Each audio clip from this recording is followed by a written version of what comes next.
नमस्कार। साहित्य तक के बुक कैफे के एक दिन एक किताब में मैं जयप्रकाश पांडे आपका स्वागत करता हूं और आज मैं असहमतियों के वैभव के कवि श्री प्रकाश शुक्ल इस पुस्तक के साथ उपस्थित हूं। यह आलोचना पुस्तक है जिसका संपादन कमलेश वर्मा और सुचिता वर्मा ने किया है। पहले मैं संपादकों के बारे में बता दूं।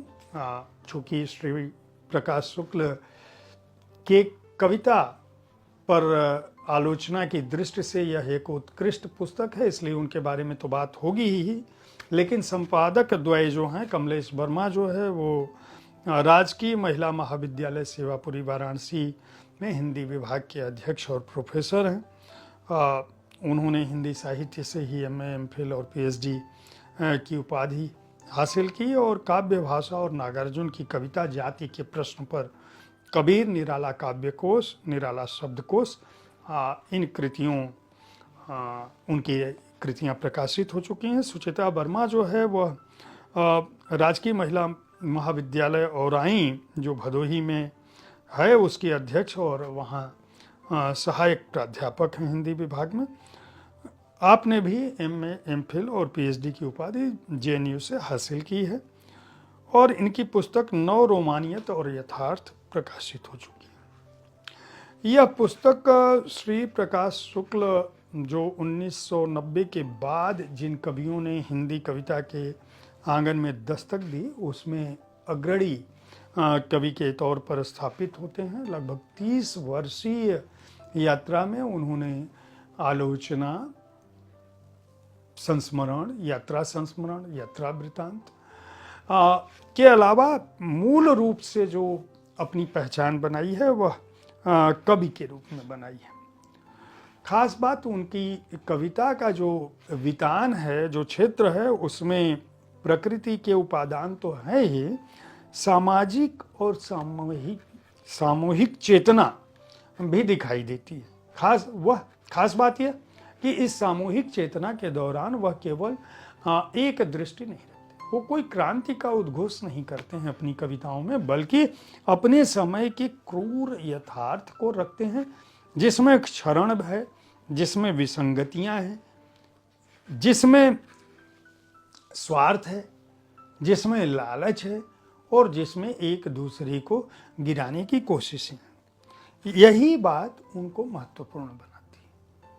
अपने समय को जस का तस अपनी कविताओं में, अपने लेखन में रच देना, रख देना किसी भी कवि के लिए सबसे बड़ी बात। इस पुस्तक की दूसरी खास बात यह है कि यह पुस्तक श्री प्रकाश शुक्ल के रचना कर्म पर अलग अलग दृष्टियों, अलग अलग कालखंडों के रचनाकारों का मत लेती है। प्राध्यापकों का मत लेती है, छात्रों का मत लेती है, आलोचकों का मत लेती है, उनके समकालीन कवियों और साहित्यकारों का भी मत लेती है। जैसे एक लंबी भूमिका है असहमतियों के वैभव के कवि में संपादक द्वय ने इस बात को रखा है कि कमलेश वर्मा ने लिखा है कि आखिर उन्होंने श्री प्रकाश शुक्ल पर इस पुस्तक को क्यों रचा और क्यों संपादित करने की कोशिश, उनके जीवन की बात क्यों की, और यहाँ पर वो बताते हैं कि इसकी विधा क्या थी, किन लोगों के लेख इसके लिए मांगे गए। अग्रज मत में उन्होंने अरुण कमल, राजेश जोशी, मदन कश्यप और A अरविंदाक्षन का लेख लिया है। इसके अलावा काव्यलोक में वो सूरज पालीवाल और अरविंद त्रिपाठी का आलेख लेते हैं और ये सारे लेखक, जैसे अरुण कमल लिखते हैं कि वह भाषा में कवि हैं। राजेश जोशी कहते हैं कि मृत्यु बहुत जीवन की शुरुआत है उनकी कविताओं में। मदन कश्यप का कहना है कि नदी की करुणा है रेत, और अरविंदाक्षन कहते हैं कि समय की सांवली सच्चाइयाँ। अब ये सारे लोग क्या लिख रहे हैं उसके लिए आपको ये किताब खरीदनी पड़ेगी। सूरज पालीवाल कहते हैं कि अपने परिवेश और परिवार से जुड़े हुए सघन कविताएं हैं। इसी तरह से अरविंद त्रिपाठी असहमतियों का जो वैभव है उसमें सुभाष राय, कर्मानंद आर्य, आशीष कुमार, जगन्नाथ दुबे, शिव कुमार यादव, शैलेंद्र कुमार शुक्ल और गोलेंद्र पटेल के लेख हैं। गाजीपुर बनारस का काव्य पुरुष जो है वह कमलेश वर्मा और गौरव भारती दर्ज करते हैं। तो कविता का जो स्त्री पक्ष है यानी श्री प्रकाश शुक्ल की कविताओं का जो स्त्री पक्ष है उसमें अरुण होता, मनीषा झा और अनिल पांडे के लेख। प्रतिरोध का स्वर जो इनकी कविताओं में मिलता है उस पर विंध्याचल यादव और विकास कुमार यादव के आलेख हैं। तो शब्द सौंदर्य जो है वह अरुण कुमार और निशांत देखते हैं। एक बहुत महत्वपूर्ण अध्याय इसमें है, वह है परिचय का, जिसे कुमार मंगलम ने दर्ज किया है। श्री प्रकाश शुक्ल की जो बतौर कवि जिस तरह से उनका उद्भव होता है, कहाँ वह पैदा हुए, कहाँ उन्होंने पढ़ाई लिखाई की, किस तरह से सिविल सेवा का उनके ऊपर दबाव था, किस तरह से वो सिविल सेवा में चयनित हो गए थे, वहाँ से छोड़ के किस तरह से वो प्राध्यापन के लेखन के क्षेत्र में आए, वहाँ भी उन्होंने जब लिखना शुरू किया, एक साइंस का विद्यार्थी, घर से दबाव, वहाँ जब लिखना शुरू किया तो कविताओं की तरफ किस तरह से उन्मुख हुए। इसके अलावा कृति से साक्षात्कार में उनकी जो कृतियाँ हैं उन पर जिनके लेख हैं उनमें पी रवि, कमलेश वर्मा, सुचिता वर्मा और विंध्याचल यादव लेख है। फिर बोली बात में जिन लोगों ने साक्षात्कार किया है, जिन लोगों ने बातचीत की है श्री प्रकाश शुक्ल से, उनकी बातचीत यहाँ पे संकलित है इस पुस्तक में। अनिल पांडे, निशांत, मधु सिंह, आनंद गुप्ता और अशोक कुमार सब्बरवाल, अशोक कुमार सब्बरवाल, इन लोगों ने जो साक्षात्कार किया उनके हैं। इसके अलावा तुलसी बाबा, भाषा मैंने सीखी, अमरजीत राम, कुमार मंगलम रणबीर, गोलेंद्र पटेल, कविता में कवि की याद कैसे है वह इसके अंदर शामिल है, और जो अपने आप में इस पुस्तक को बहुत ही महत्वपूर्ण बना देता है। जैसे मैं इस पुस्तक के बारे में क्या कुछ करना चाहते हैं श्री प्रकाश शुक्ल की, अगर आपने कविताएं पढ़ी हैं तो आपको मेरी बात ज़्यादा आसानी से समझ में आएगी। किसी लेखक के बारे में अगर कोई आलोचना पुस्तक आती है तो बिना उस लेखक के जाने आप उस पुस्तक के मर्म को नहीं समझ सकते। वैसे भी आलोचना पुस्तकें शोधार्थियों के लिए होती हैं, प्राध्यापकों के लिए होती हैं, जिज्ञासुओं के लिए होती हैं, जो अपने प्रिय कवि, लेखक, रचनाकार को, उसके संसार को, उसके सृजन कर्म को समझना चाहते हैं।